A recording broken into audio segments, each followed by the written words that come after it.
Aujourd'hui, nous allons vous présenter en détail quelques procédures d'application différentes. Et en même temps, nous allons vous présenter les outils les plus essentiels pour une réparation réussie. Pour s'assurer que votre composé de réparation Rubafix est complètement adhéré, les outils suivants sont nécessaires.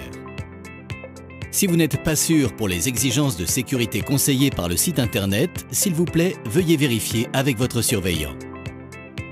Une roue de 7 pouces polissant de vitesse variable, un accessoire de roue de fil pour la préparation initiale, un papier de verre de 36 grit pour le polissage final et un papier de verre 70-80 grit, un couteau pour couper les bords effilochés, un solvant à base d'alcool pour nettoyer la courroie similaire à l'acétone, des guenilles, un pistolet chauffant et bien sûr des gants, des lunettes de protection et ou un bouclier visage et tout autre équipement de protection personnelle exigé par le site internet.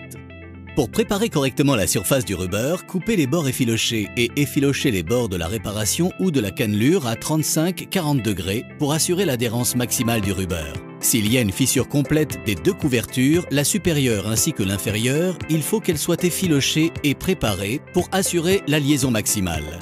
Soyez attentifs de ne pas brûler la courroie. Utilisez la roue polissante pour aplanir la surface de la réparation et fournissez une surface rugueuse et terne. Au cas où il y ait une courroie noyau en tissu, coupez les fibres effilochées et utilisez la roue de fil pour révéler la plus grande surface possible de rubber. Si la réparation est un trou, effilochez les bords du trou afin qu'il crée un cône. Mettez un ruban lourd au-dessus de la courroie et une couverture pour être scellé. Il est important de noter que la taille possible de la réparation dépend de l'épaisseur de la courroie. Il est nécessaire que les 2/3 de la réparation soient du rubber afin que le Rubafix soit collé. Il faut faire le même calcul au moment où vous exécutez une réparation du bord. Ensuite, essuyez la surface de réparation en utilisant un solvant à base d'alcool similaire à l'acétone. Ce solvant va retirer toutes les impuretés en rendant la surface d'adhésion propre et sèche. Après le nettoyage, la surface de réparation doit être chauffée à 100 degrés en utilisant un pistolet chauffant. Si vous réparez une cannelure longue, le nettoyage devrait être effectué graduellement en appliquant le produit juste après le chauffage. De cette façon, vous pouvez être sûr que la surface n'aura aucune impureté. Quel que soit l'applicateur que vous utilisez, Melta Mini ou Melta Pro, le processus d'application est toujours le même, étant donné que votre applicateur choisi a atteint la température juste. En utilisant un pistolet chauffant, chauffez la surface du rubber à 80-100 degrés pour augmenter la température de la courroie. Ainsi, s'il y a du solvant restant, il va être évaporé avant l'application en assurant l'adhérence maximale. Afin d'être sûr que la surface d'adhésion est convenablement recouverte, appliquez le produit et massez avec le bec du pistolet afin de pousser toutes les bulles d'air.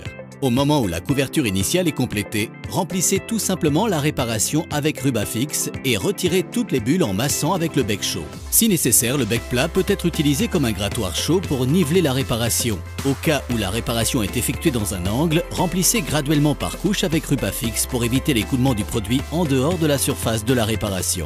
Pour les réparations les plus petites qui sont effectuées avec Delta Mini, patientez 10 minutes afin que l'applicateur soit chaud. Ainsi, vous allez éviter la possibilité d'avoir un blocage d'écoulement dans la chambre. Si vous travaillez trop rapidement, la vitesse d'écoulement va être diminuée. Si le pistolet commence à goutter, vous pouvez ouvrir la chambre pour relâcher la pression.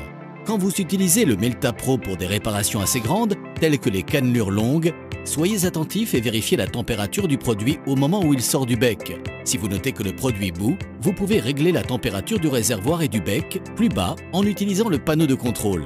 Ainsi, vous allez éviter le risque d'avoir des poches d'air dans la surface d'adhésion. Rubafix va se contracter pendant le temps où il se refroidit. C'est pour ça que vous devez permettre que assez de produit soit légèrement poli en remplissant avec 1 mm supplémentaire de composé de réparation. Rubafix va adhérer. Si la réparation a refroidi et est trop basse, vous pouvez tout simplement frotter le bec sur la réparation propre et remplir au-dessus d'elle avec plus de produit. Si vous utilisez Rubafix comme un produit de soudure, vous pouvez préparer et chauffer les deux surfaces d'adhésion en utilisant toujours les méthodes de réparation, utilisant encore une fois la roue polissante et le pistolet chauffant. Appliquez le produit en vérifiant que vous couvrez complètement les surfaces et laissez durcir. Rubafix peut être légèrement poli pour éviter tout contact avec les grattoirs de courroie 15 minutes après l'achèvement de la réparation. Le temps dépend de l'épaisseur de la réparation. Si la réparation est dure et n'est pas collante, nivelez la surface avec une roue de polissage. Pour obtenir de meilleurs résultats, polissez à la vitesse environ de 4000 tours en exerçant une pression légère.